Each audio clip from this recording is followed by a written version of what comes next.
Olá pessoal, vamos terminar a aula sobre evolução a partir do ponto em que nós paramos. Então falta falar apenas aí de alguns tópicos, mas tópicos muito importantes. Então o primeiro tópico deles é a evidência da evolução, né? Quais são as evidências que nós temos da ocorrência da evolução biológica. Então uma evidência muito importante é a evidência bioquímica.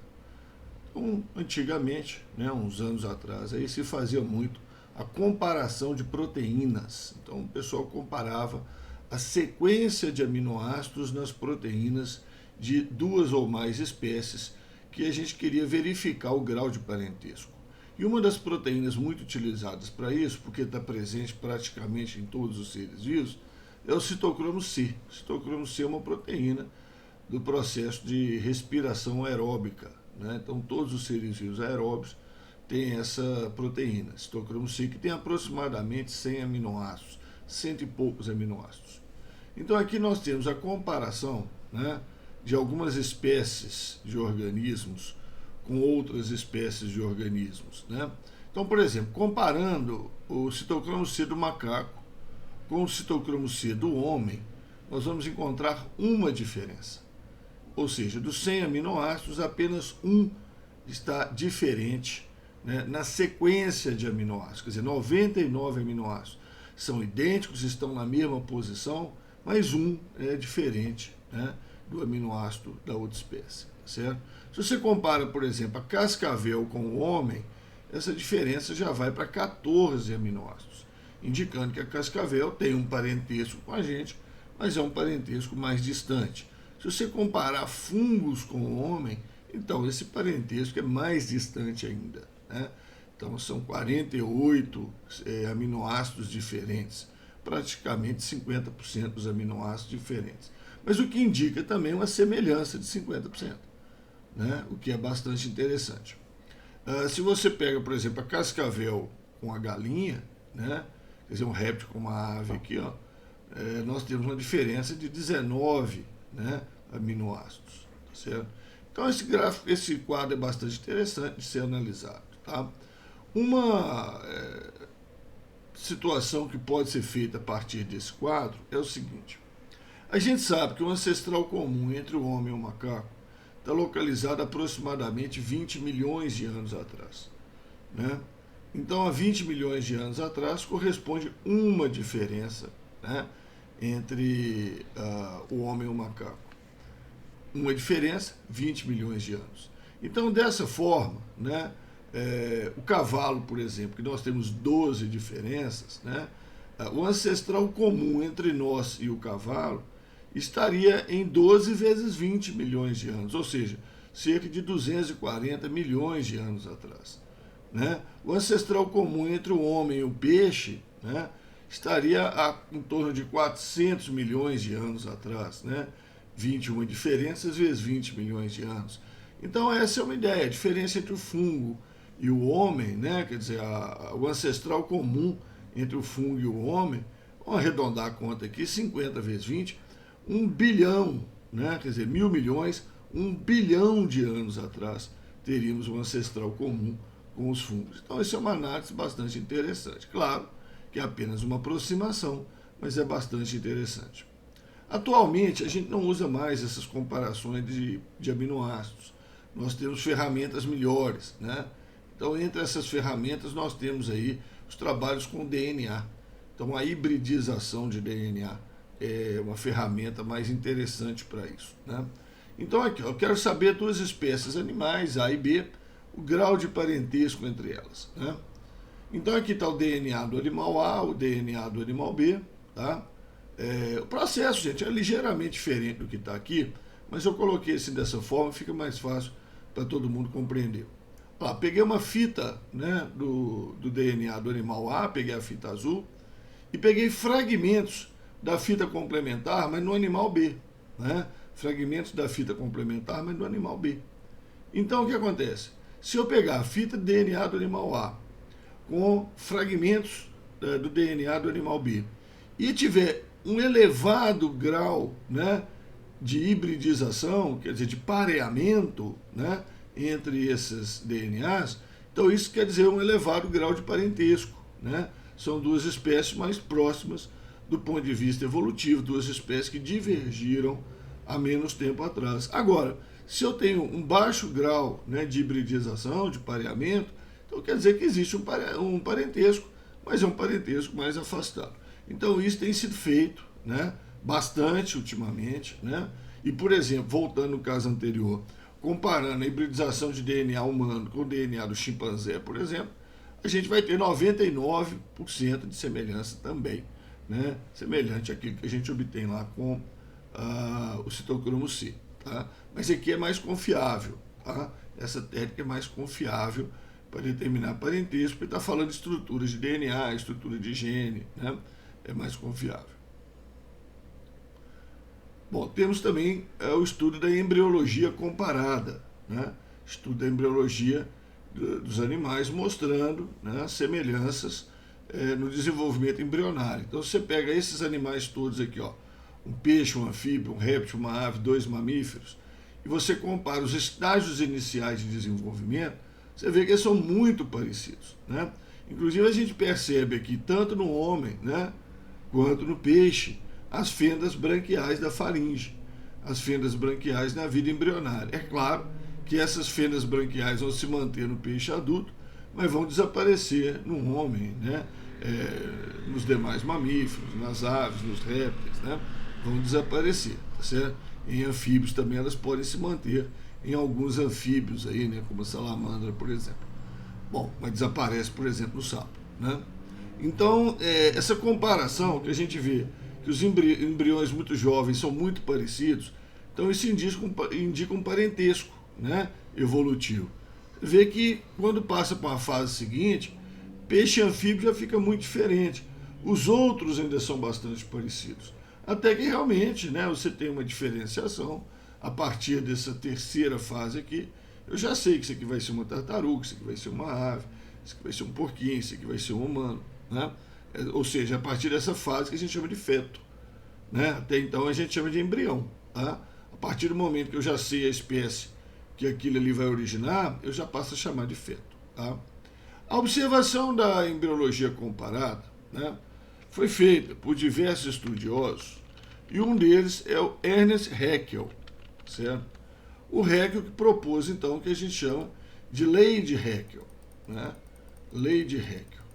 A lei de Haeckel, resumidamente, ela fala que a ontogênese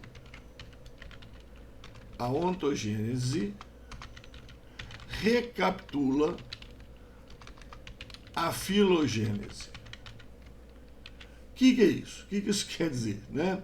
Ontogênese é desenvolvimento embrionário. Filogênese é a história evolutiva dos grupos animais. Então, o que o Haeckel está querendo dizer? Que o desenvolvimento embrionário, as fases do desenvolvimento embrionário, recapitulam, relembram, né, fases da história evolutiva. Certo? Então, por exemplo, durante o desenvolvimento embrionário nosso, a gente vai ter uma fase que a gente é uma célula só, semelhante a um protozoário que deu origem ao grupo dos animais, né? Analisando mais para frente, a gente é uma mórula, né? Um aglomerado de células, semelhantes a alguns aglomerados de células de protozoários também, né? Coloniais.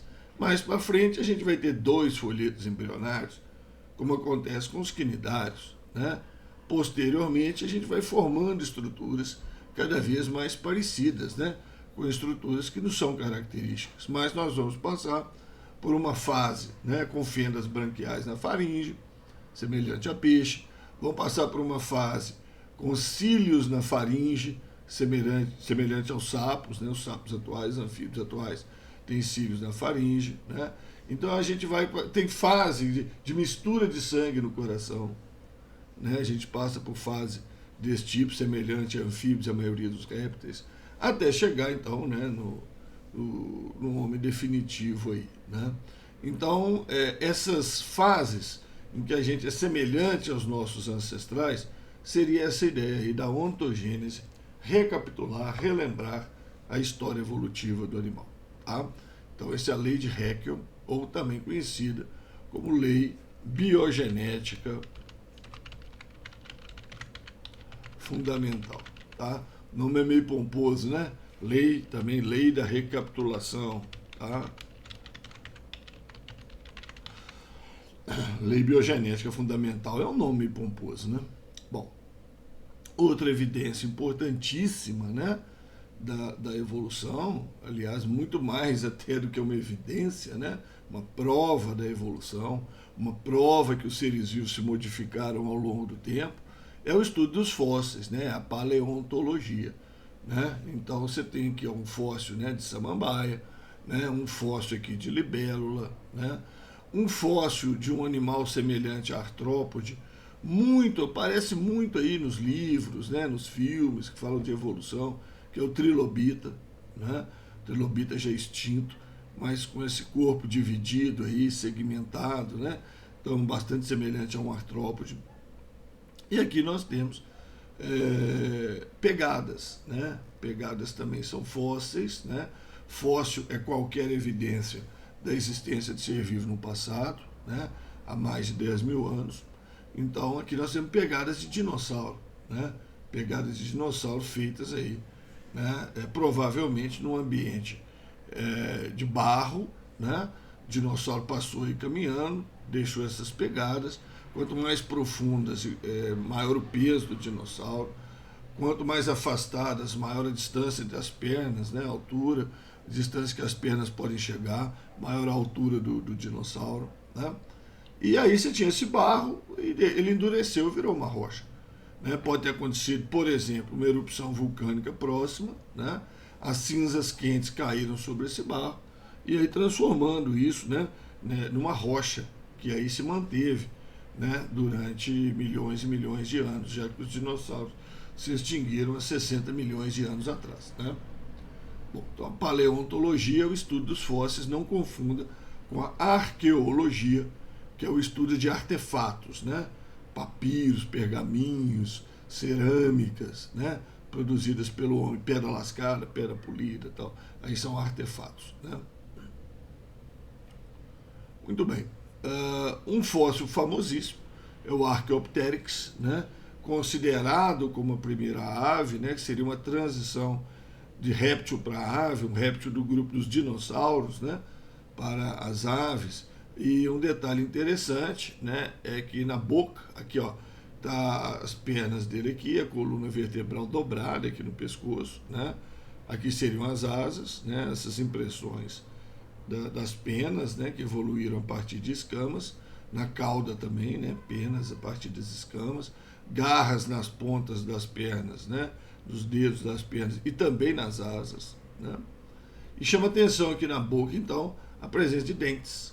Né, dentes, o Archaeopteryx, essa primeira ave, então, tinha dentes igual aos dinossauros, né, aos répteis dos quais ela se originou, dinossauros corredores, pequenos dinossauros corredores. Né? Tá aí uma reconstrução da Archaeopteryx, né? Como é que ela seria, mais ou menos o tamanho aí de um galo, né? De um galo aí mais ou menos desse tamanho, tá certo? Então esse aí seria a primeira ave. Né? Muito bem, vamos falar um pouquinho de genética e evolução. Né? O exemplo famoso, né, o exemplo do melanismo industrial, né, na mariposa Biston betularia. Então esse é um exemplo famosíssimo. Qual que é a ideia que eu quero passar para vocês aí? É o conceito de evolução para os geneticistas. Né? Evolução, para quem estuda genética, evolução é a mudança de frequências gênicas. Né? Então quando a gente estuda equilíbrio gênico, né, lá na evolução, a gente está falando de frequências gênicas constantes. Né? E aqui a gente está falando de evolução, a gente não está falando de equilíbrio, a gente está falando de evolução. Certo? Evolução é o contrário de equilíbrio gênico. Né? Equilíbrio gênico são frequências gênicas constantes, num ambiente que não tem mutação, não tem seleção, né? Uma característica não é melhor que a outra. Né? Então, equilíbrio gênico é justamente o contrário da ideia de evolução. Né? Evolução é a mudança de frequências gênicas. Então, um gene vai aumentando de frequência, porque naquele momento ele é mais adaptativo, e o outro vai diminuindo de frequência por ser menos adaptativo. Então, um caso famoso é esse, né, do melanismo industrial. Então, quando teve a Revolução Industrial, né, a primeira fase da Revolução Industrial, 1760, as fábricas na Inglaterra usavam carvão. Carvão libera muita fuligem, e a fuligem escureceu os troncos das árvores próximas a essas áreas industriais. Então, antes da Revolução Industrial, o que a gente tinha nessas regiões? Né? Os troncos das árvores cobertos de líquens. Então, você sabe que os líquens geralmente são claros, né?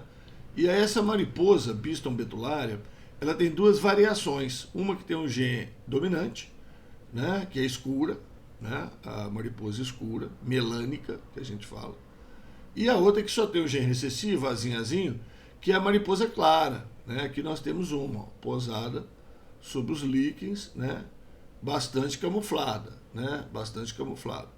Então, antes da Revolução Industrial, essas mariposas claras tinham vantagem, quer dizer, ser azinho era vantajoso, né? Ser azinho era bastante vantajoso, porque camuflava sobre os líquens, né? Então, era mais comum encontrar mariposas claras, a frequência do genhazinho era alta. Já as mariposas escuras eram facilmente identificadas pelos pássaros que as comiam, então a frequência do genhazão era baixa. Mas com o advento da Revolução Industrial, os troncos escureceram e a história se inverteu. A mariposa escura passou a ficar melhor camuflada e a mariposa clara tornou-se muito visível à predação dos pássaros, né?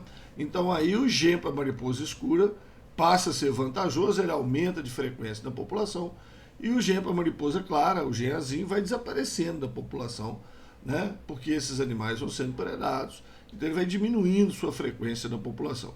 Não quer dizer que vai desaparecer, claro, né? Porque ele se mantém nos organismos heterozigotos, né? Mas a frequência dele vai diminuindo. Então esse é um caso famoso de relação de genética com evolução, né?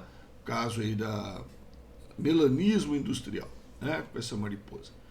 Nós temos outras situações, por exemplo, na África, né? Nós temos locais na África em que o gene da anemia falciforme é muito frequente, né? E a anemia falciforme, a gente sabe que é uma doença grave, que vai levar o indivíduo à morte, né? Se providências não forem tomadas, como transfusões de sangue e tudo mais, transfusões frequentes. Mas a anemia falciforme, ela é uma alteração, uma mutação na hemoglobina, que muda a forma da hemácia para a forma de foice. E essas hemácias vão ser destruídas no baço, porque elas estão com a forma alterada, e o baço sempre destrói hemácias que estão com forma alterada.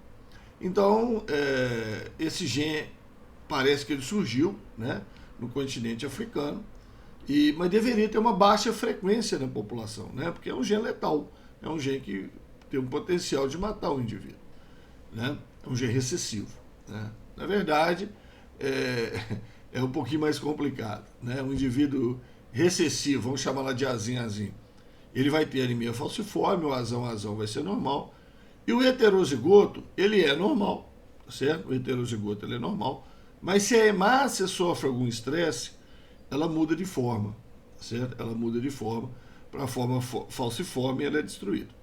Então, assim, era um gene para ter frequência baixa, né?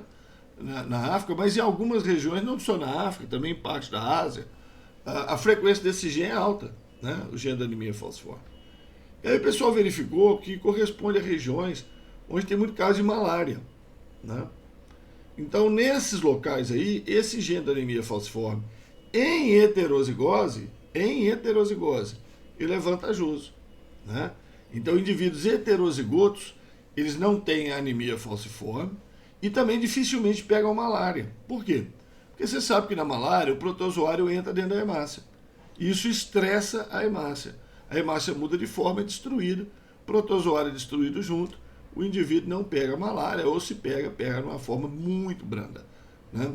Então, em regiões malarígenas, né, na África e também uma parte da Ásia, incluindo a Índia, por exemplo, a frequência do genhazinho chega em alguns locais até 14%. Né? Olha, gene ruim, gene deletério, que a gente fala, normalmente a frequência dele é abaixo de 1% da população. Então, em algumas regiões da África, chega até 14%. Por quê? São regiões de malária, né?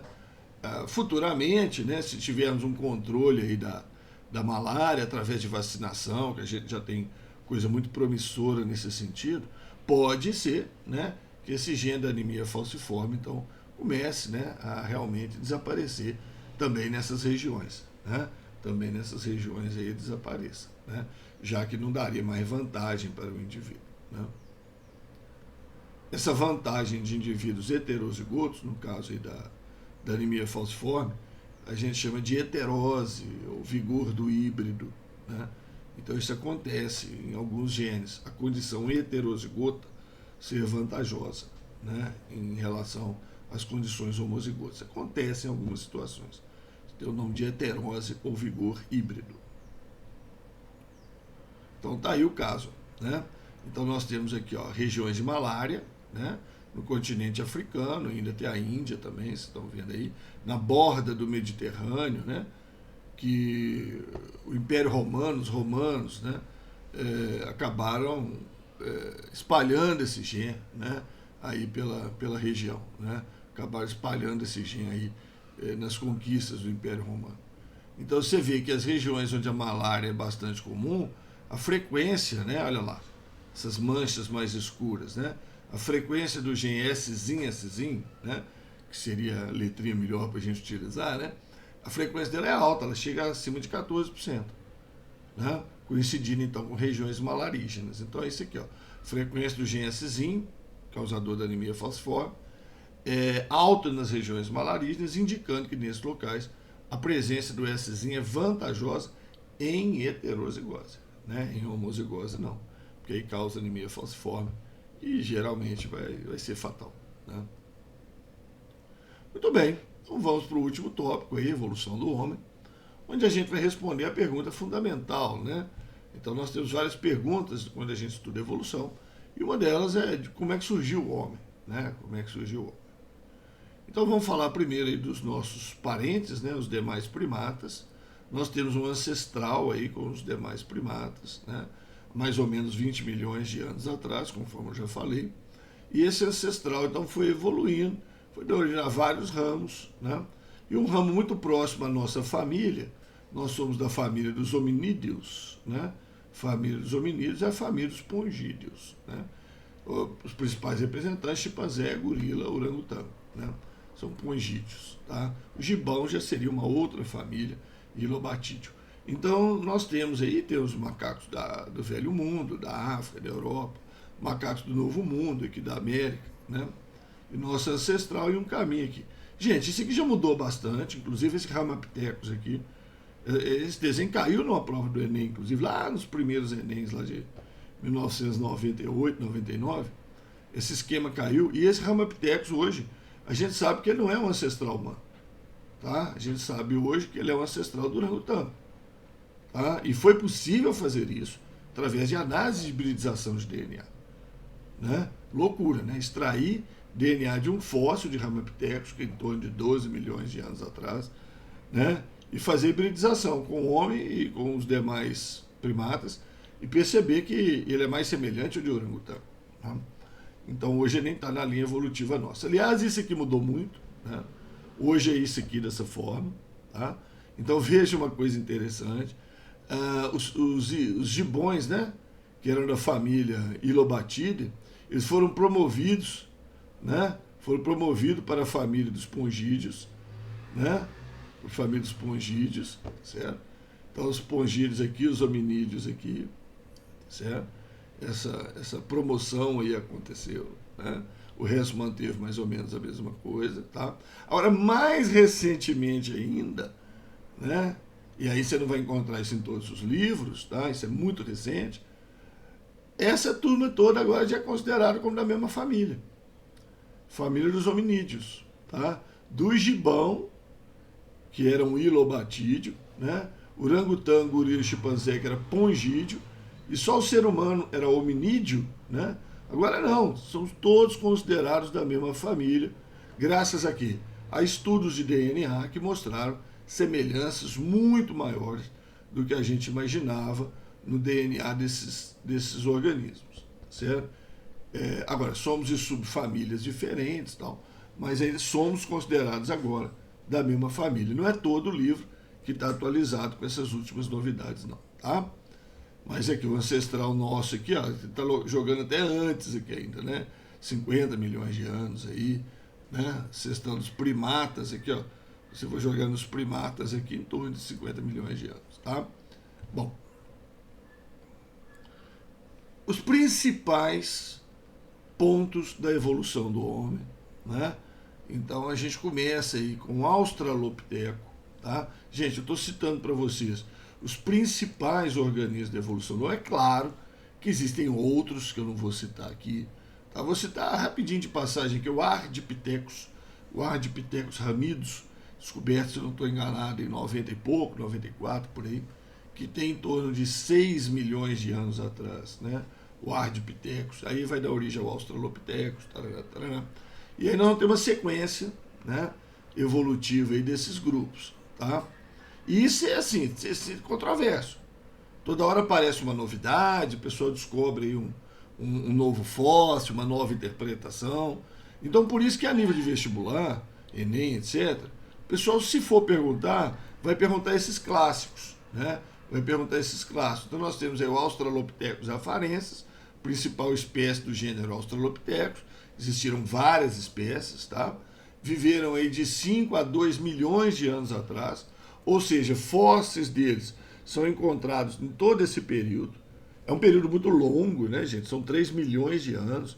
Então a gente pode dizer que é um organismo que teve sucesso, né? Teve muito sucesso, viveu aí 3 milhões de anos, com 1 metro a 1,20 m de altura, 500 centímetros cúbicos de capacidade craniana, né? Então está aí um fóssil, né? Aí nós temos algumas reconstruções aqui, partes que não foram encontradas, né? O pessoal faz a reconstrução por simetria, né? Olha o que tem de um lado, faz igual do outro. Olha o que tem de um lado, faz igual do outro, né? Por simetria. E a reconstrução, então, né? Considerando outros fósseis encontrados, outras mandíbulas encontradas e tal, né? É isso aqui, né? Essa reconstrução, essa ideia. A gente observa aqui a mandíbula projetada, a mandíbula para frente, chamada mandíbula prognata, né? A crista supraorbital, esse morrinho aqui em cima da órbita, né? Da cavidade dos olhos, e a testa bastante reduzida, né? A gente observa isso, tá? Bom, então o Australopiteco, né, mais famoso é a Lucy, né? A Lucy, ela foi descoberta em 1974, né? Na Etiópia, nessa região aqui na Etiópia, né? E foi datada como 3,2 milhões de anos atrás, né? Então a Lucy é famosa aí, né? Um ancestral nosso, com certeza, né? Foi encontrado muito dela, né?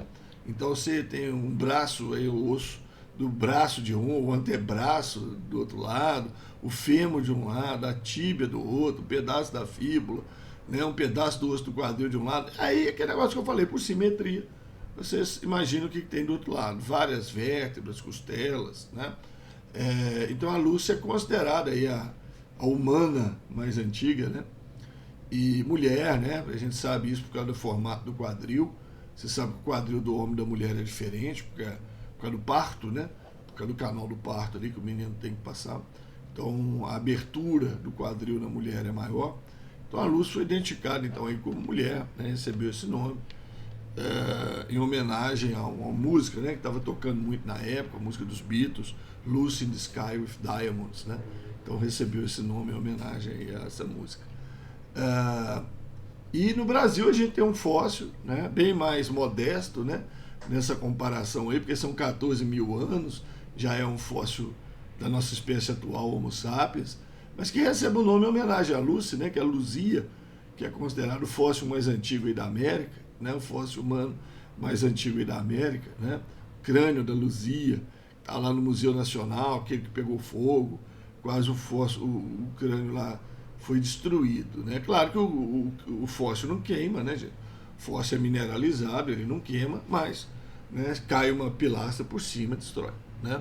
Mas foi perdido só uma parte dele lá, pouco, menos de 5% dele que foi destruído naquele infeliz incêndio lá no Museu Nacional, né, do Rio de Janeiro. Mas a luz está aí, né? Australopithecus afarensis, 3,2 milhões de anos atrás, tá? Depois nós temos aí Homo habilis, né?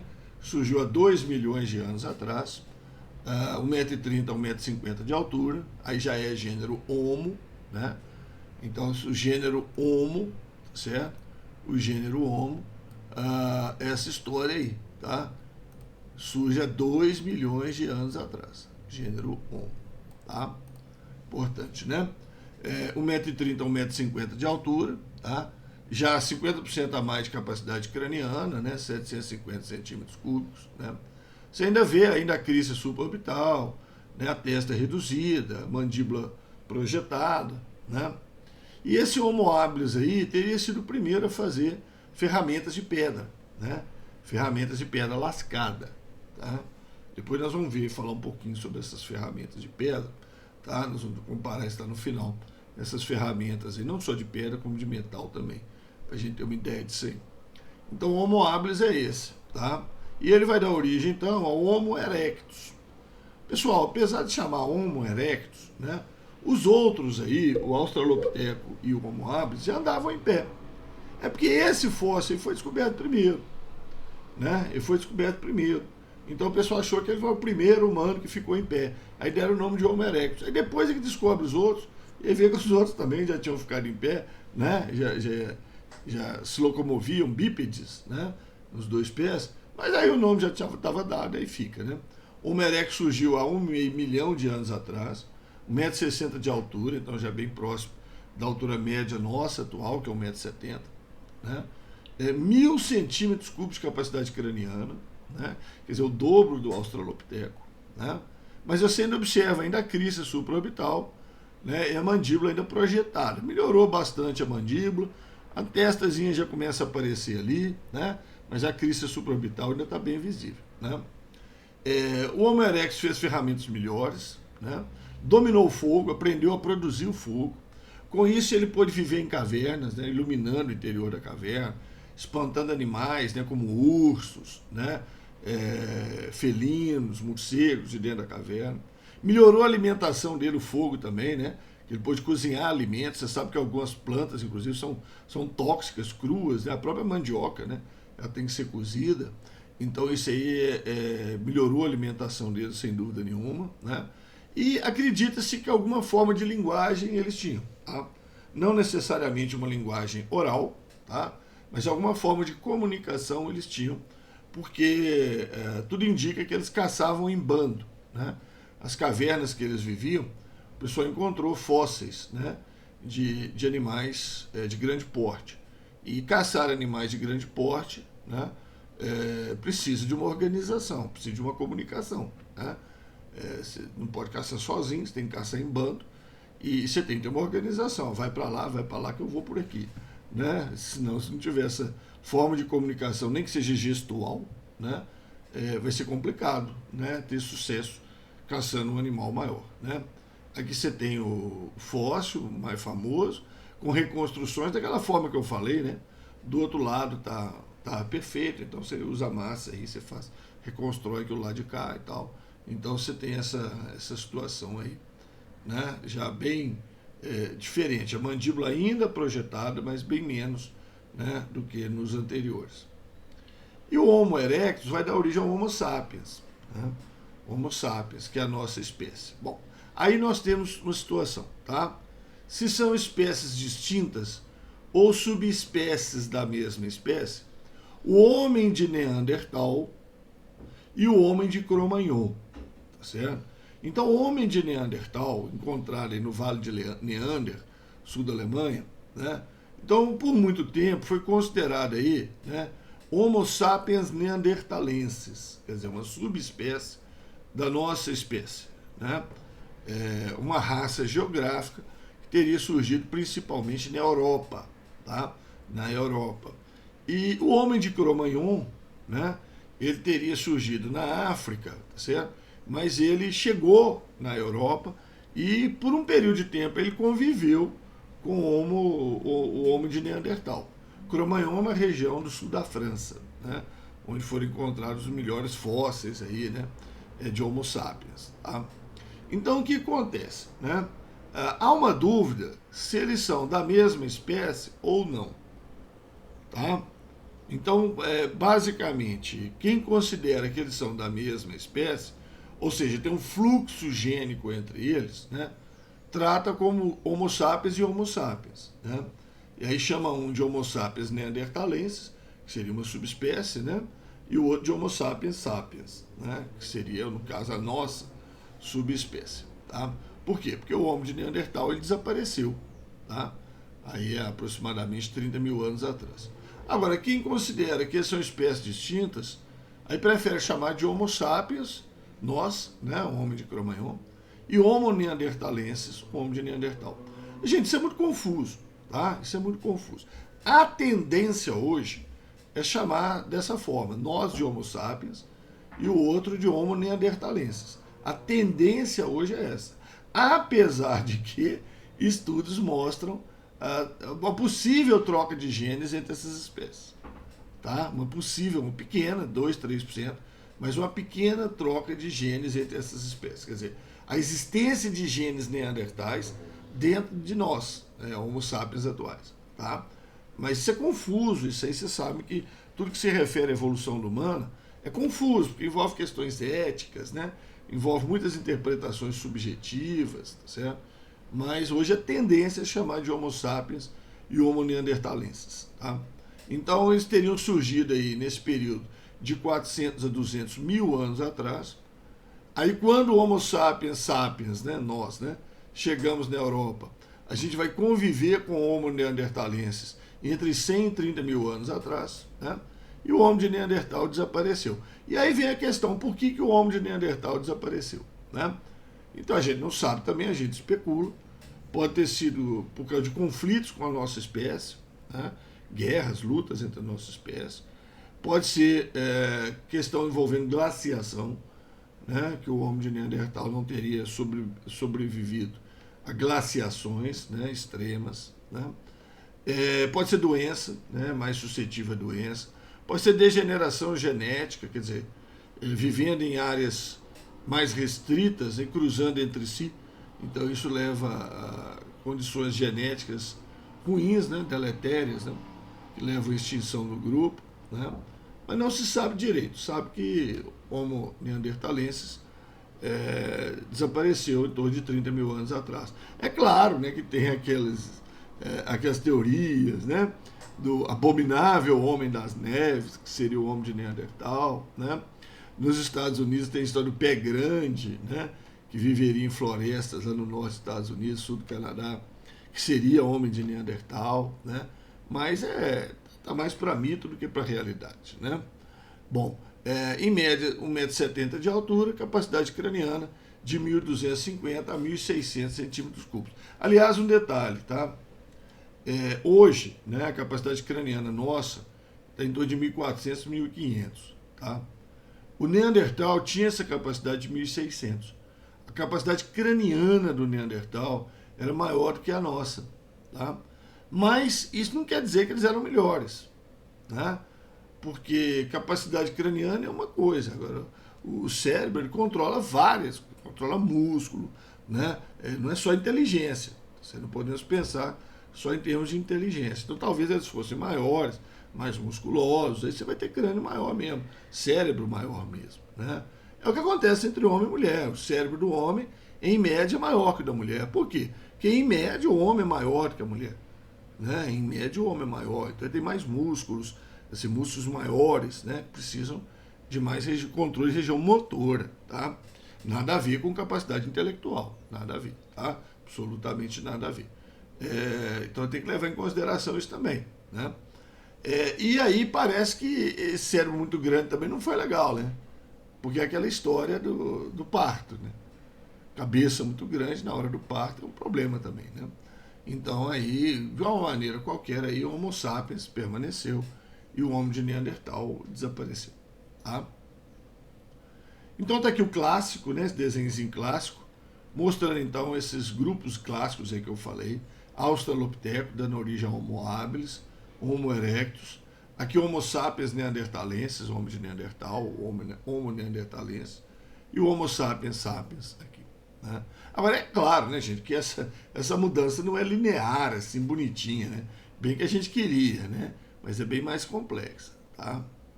Olha aqui alguns esquemas, né? Mostrando aqui o Australopithecus afarensis, que teria dado origem aí ao Australopithecus africanos, Australopithecus garri, né? E aí vai dar origem ao Homo habilis, certo? Australopithecus sedibas poderia estar aqui no meio. Olha que confusão, outras espécies que eu não citei, porque não é consenso, tá? Então, o que não é consenso, o pessoal não costuma pedir em vestibular. Então, a gente admite que aqui também passou por um Homo ergaster, né? E esse Homo ergaster teria dado origem ao Homo erectus, por um lado, e o Homo sapiens, por outro, né? Os sapiens e o neandertalenses, né? Então, você vê que a coisa é bem complexa, né? Coisa bem complexa isso aí, né?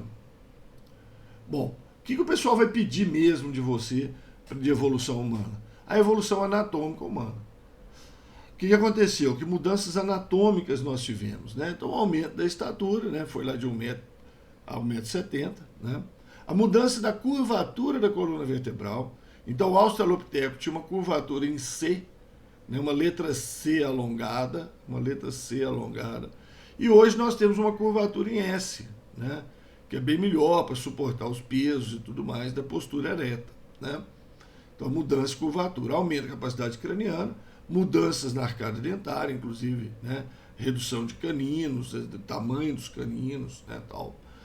Até a angulação da arcada. O achatamento da face, né? Muito visível aqui, né? Muito visível aqui, ó, o achatamento da face, né? O queixo, a testa, né? Vão aparecer melhores, até mesmo na comparação com o homem de Neandertal, né? Até mesmo na comparação com ele, certo? Diminuição da crise supraorbital, formação de testa e queixo, né? Então, tudo isso são mudanças anatômicas, tá? Agora, a nossa espécie passou também por uma evolução cultural. A capacidade da fala, importantíssima, né, para a nossa espécie. A construção de ferramentas, inicialmente de pedra, depois de metais. A transmissão das tecnologias, do conhecimento, né, o como fazer, primeiro oralmente, depois por desenhos, depois por escrita, né? Cultivo de plantas e criação de animais, quer dizer, aquela passagem de caçador-coletor, né, para agricultor-pastor, importantíssimo. Senso artístico, né, os desenhos das cavernas, como essa caverna aqui em Lascaux, na França, né? Aí esse senso artístico ele vai com o tempo evoluindo para uma forma de escrita, né? O surgimento da escrita, provavelmente lá na Mesopotâmia, né, há 6.000 anos atrás. E uma coisa importantíssima, né, gente, na nossa espécie, é essa fuga da seleção natural, né? A nossa espécie, como nenhuma outra, né, foge da seleção natural, tá? Então nós inventamos aí roupas, medicamentos, armas, computador, celular, né, equipamentos médicos aí de precisão, óculos, marca-passo, né, vacinas, né, tudo para fugir da seleção natural, né, para que a gente não morra como os outros seres vivos morrem, né, sem ter essas formas de cuidado. Está relacionado também à empatia, né, que nós temos, quer dizer, você não vai deixar uma pessoa morrer porque ela é míope. Né? A pessoa é míope, imagina uma miopia grave aí, igual eu tinha, por exemplo, uma miopia de 6,5 graus, né? 6,5 graus eu não tenho mais porque eu fiz cirurgia e tal, é outra história, né? Mas uma miopia de 6,5 graus, vivendo na savana africana, né? Comido por leão, né? Aí tudo bem. Agora na sociedade moderna, né? Você tendo aí uma condição de fazer um óculos, uma lente de contato ou uma cirurgia, a gente vai fazer, a gente não vai morrer por causa disso, né? Nem atropelado, né? Por causa disso, né? Olha aqui, uma comparação aqui, né? Vocês vão ver isso também no estudo da história, né? Geralmente quando o pessoal começa a falar de história, que as primeiras aulas de história, eles abordam o que é pré-história e o que é história, né? Então, história a partir de 4.000 anos antes de Cristo, 6.000 anos atrás, a partir da descoberta da escrita. A partir da descoberta da escrita, tá? Que aí você tem a história, tá? A pré-história, nós temos o Paleolítico, né? De 200.000 anos aí até aproximadamente 20.000 anos atrás, tá? Paleolítico, paleo antigo, lítio pedra. Então a pedra lascada, tá? São as ferramentas aí, machados de mão, né? De pedra lascada, tá certo? Quebrada só, tá certo? Depois você tem o neolítico, lítico, pedra, neo novo, pedra polida, né? Aí já tem o polimento, aí já é melhor para segurar. Não só pedra, viu, gente? Ossos também, fazendo pontas de flechas, né? Tudo isso aí foi importante, ponta de lança, né? Então tudo isso aí é importante aí no Neolítico. E depois você tem idade dos metais, quando o homem aprende a metalurgia, começa a fazer metais, né? Ele descobre lá em fogueiras, né? Que algumas pedras que eles colocavam em volta, que na verdade eram minérios, se transformavam em metais, né? É processo metalúrgico, né? O primeiro metal a ser produzido pelo homem foi o cobre, aí depois o bronze, né? Que é uma liga metálica, né? De cobre e estanho, depois o ferro. Aí o homem aprende a produzir ferramentas, depois ele aprende a produzir, temperar o aço, né? Para fazer espadas e tudo mais resistentes, etc. Né? Então no Paleolítico, né? A coisa era caracterizada por caçadores-coletores, né? Que éramos aí nesse período, nômades, né? Sedentários, quer dizer, pouco deslocamento, né? Ali na região, quer dizer, eles iam para a região, ficavam ali durante anos ali sem explorar mais nada. Quando esgotar os recursos, aí eles mudavam, né? Para outra região, mas eles não eram muito exploradores assim quando estavam no local, não. Naquele momento eles eram mais sedentários, tá? Então, nômade assim, de décadas em décadas eles mudavam de região, mas estabeleciam, ficavam ali por um tempo e exploravam ao máximo a região. O mestre desenvolveu a pintura, escultura, uma linguagem, né, oral rudimentar e rituais mágicos, né? Essas figuras do pajé e tudo mais vêm desse período, né? Já no Neolítico, aí já dá um salto de 200 mil anos para 20 mil anos, né? Passamos a ser agricultores e pastores, fazer cerâmica, né? Barro, cozinhar o barro para fazer a cerâmica, né? Desenvolve-se a arte rupestre, rituais religiosos, ainda tem os rituais mágicos, né? Mas começam a surgir os rituais religiosos, até mesmo para enterrar os mortos e tudo mais, né? Linguagem mais complexa e a descoberta, então, da metalurgia, tá? Nesse finalzinho do Neolítico, a descoberta da metalurgia, que aí passamos para a idade dos metais, né? Passamos para a idade dos metais, aí vai predominar a metalurgia, aquilo que eu falei, né? Da construção aí de ferramentas de cobre, bronze e ferro, né? Vai passar a viver em locais mais fixos, né? Porque são agricultores e pastores, e aí começa a se estabelecer as cidades, né? Em rotas de comércio, onde uma população fixada numa região, né? Você imagina lá, uma população fixou numa região, uma população fixou na outra região. Eles trocam mercadorias, né? Outra população fixou numa região, outra população fixou em outra região. Eles trocam mercadorias, né? Onde essas rotas começam a se encontrar, né? Aí começa a estabelecer os núcleos urbanos, né? Aí vai aquela caminhada lá, né? Pro feudalismo, certo? Que é a coisa toda lá, né? Aí já passamos já por âmbito da história. Aí já tem a descoberta da escrita e tudo mais, tá certo? Mas a ideia é essa, né? Do nosso processo evolutivo. Falando um pouquinho aí dessa parte cultural também, que está inclusive no programa do Enem, né? Raramente eles cobram esse aspecto, mas a gente tem que falar. É isso? Então é isso, finalizamos aí a evolução, tá? Estude um bocado, façam exercícios, tá? E é isso aí, boa sorte para vocês, boas provas, tá? Obrigado.